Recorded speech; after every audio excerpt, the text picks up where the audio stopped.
நிலா, என்னப்பா விடு, நான் பாத்துக்கிறேன். அண்ணா, வாஷ் பண்றதுக்கு எவ்வளவு நேரம் ஆக போகுது? அது என்னப்பா, ஒரு 4 சட்டி ஒரு பால் பாத்திரம் தானே இருக்கு. நான் வேலையை முடிச்சுட்டு சாயங்காலம் வந்து கழுவிக்கிறேன். அண்ணா, இந்த பால் பாத்திரம் மட்டும் அப்படியே போடக்கூடாதுண்ணா. ஈவினிங் வந்தா ஃபுல் வீடு ஸ்மெல் அடிக்கும். நல்லா இருக்காதுல்ல. கஷ்டம் பார்க்காம கையோட தேய்ச்சிடணும். ம்.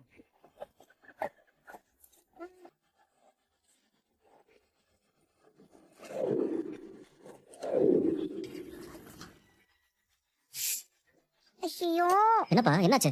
இல்லண்ணா, பாத்திரத்தை தேய்ச்சிட்டு மறந்து ஈர கையை ட்ரெஸ்லயே தொடச்சிட்டேன். இதுக்கு தான் முதல்லயே சொன்னேன். நல்லா ரெடி ஆகி ட்ரெஸ் எல்லாம் ஈரம் பண்ணிட்டு பாரு. பரவாயில்லண்ணா, ஆஃபீஸ் போறதுக்குள்ள காஞ்சிரும்னு நினைக்கிறேன். பாத்துக்கலாம். ம்.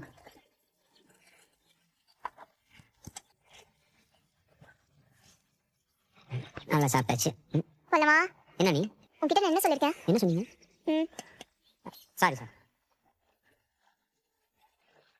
என்ன பல்லவா, ஆச்சரியமா இருக்கு. அன்னிதான் அவங்கவுங்க சாப்பிட்டதட்ட அவங்கவுங்க கிளம்புன்னு சொன்னாங்க. அதான் நல்ல விஷயம்ப்பா. இத்தனை நாளா சொல்ல எனக்கு கூட தோணல பாரு. அண்ணா, இத்தனை நாள் இப்படியே போயிடுச்சு. இனிமே கொஞ்சம் கொஞ்சமா பாதி வேலையை உங்களுக்கு பிரிச்சு கொடுத்துட்டு உங்களை ஃப்ரீ பண்ற பாருங்க.